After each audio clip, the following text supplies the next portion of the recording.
Gold trusted gold buyers తాకట్టులో ఉన్న బంగారాన్ని విడిపించి ఈ రోజు ఉన్న మార్కెట్ ధరకే కొనబడును.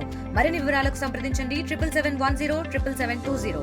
నా పేరు ప్రవీణ్ కుమార్. ఆవుల్ని తీసుకొని నేను కొండకి వెళ్తున్నాను మేపడానికి.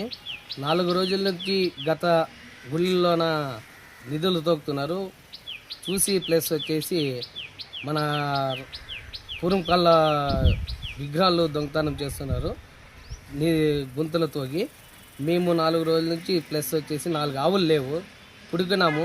అక్కడ పోయి చూస్తే గిన ఆవులు స్మెల్ వచ్చింది. అక్కడ పోయి చూస్తే బలి ఇవ్వడం జరిగింది. రాయదుర్గం ఒక చారిత్రక ప్రాంతం. అనేక శతాబ్దాలుగా అనేక రాజవంశాలు ఈ ప్రాంతాన్ని పరిపాలించాయి.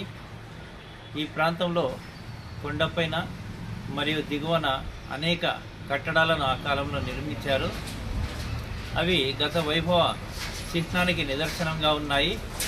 అయితే ఇక్కడ నిధులు లభిస్తాయనేటువంటి ఉద్దేశంతో అనేక మంది నిధుల వేటగాళ్ళు తరచూ కొండపైన చుట్టుపక్కల ప్రాంతాల్లో త్రవ్వకాలు చేస్తున్నారు.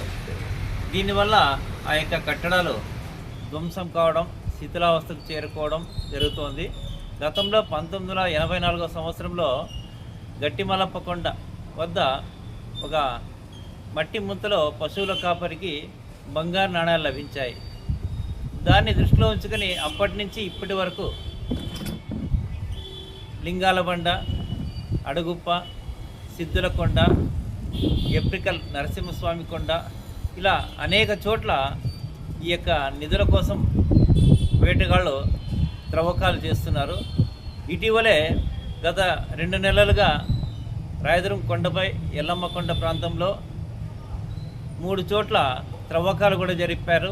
దాదాపు 10 అడుగుల లోతు వరకు త్రవ్వి మరి నిధులు లభించాయో లేదో తెలియదు, కానీ అక్కడ ఉన్నటువంటి కట్టడాలు మాత్రం పూర్తిగా ధ్వంసమైపోతున్నాయి. ఇది వరకు గుమ్మగట్ట మండలం 75 వీరాపురం వద్ద రాతి మంచాన్ని కూడా ఎత్తుకెళ్లేందుకు ప్రయత్నించారు. అది విఫలం కావడంతో వాటికి ఉన్నటువంటి 4 రాతి స్తంభాలను ఎత్తుకెళ్లారు. ఒక 6 నెలల క్రింద లింగాలబండలో చతుర్ముఖ పశుపతిని నిధి కోసం ఒక నంది విగ్రహాన్ని పగలగొట్టడం జరిగింది. అయితే త్రవ్వకాలు మాత్రం యథేచ్ఛగా జరుగుతున్నాయి. ఈ యొక్క కొండ కేంద్ర పురావస్తు శాఖ సంరక్షణలో ఉంది. ఇక్కడ కేవలం ఒక వాచర్ మాత్రమే ఉంటున్నారు. అయితే ఈ యొక్క కొండ ప్రాంతంలో తరచుగా త్రవ్వకాలు జరిగినప్పుడు అక్కడ పరిరక్షించే వాళ్ళు కానీ పట్టించుకునే వాళ్ళు లేకుండా పోతుంది. స్మారక చిహ్నాలు, శాసనాలు, కట్టడాల నమూనాలను ఇక్కడ ఉంచితే పరిరక్షించేందుకు అవకాశం ఉంటుంది. ఈ దిశగా రాష్ట్ర పురావస్తు శాఖ, కేంద్ర పురావస్తు శాఖ మరియు పర్యాటక శాఖ చర్యలు తీసుకోవాలని చెప్పేసి విజ్ఞప్తి చేస్తున్నాము. అదేవిధంగా రాయదుర్గం ఎంతో చారిత్రక ప్రాంతానికి ప్రసిద్ధి. ఈ యొక్క ప్రాంతాన్ని పర్యాటకంగా అభివృద్ధి చేస్తే స్థానిక ప్రజల జీవనోపాధి మెరుగుపడుతుంది. కేంద్ర రాష్ట్ర ప్రభుత్వాలు ఆ దిశగా చర్యలు తీసుకోవాలని చెప్పి కోరుతున్నాను. తెలుగులో న్యూస్ కి ఫాస్టెస్ట్ యాప్ ఇప్పుడు టోటలీ న్యూ అవతార్లో జస్ట్ 5 seconds లో కంప్లీట్ న్యూస్. సోషల్ మీడియాలో ట్రెండ్స్ కి వన్ స్టాప్ సొల్యూషన్.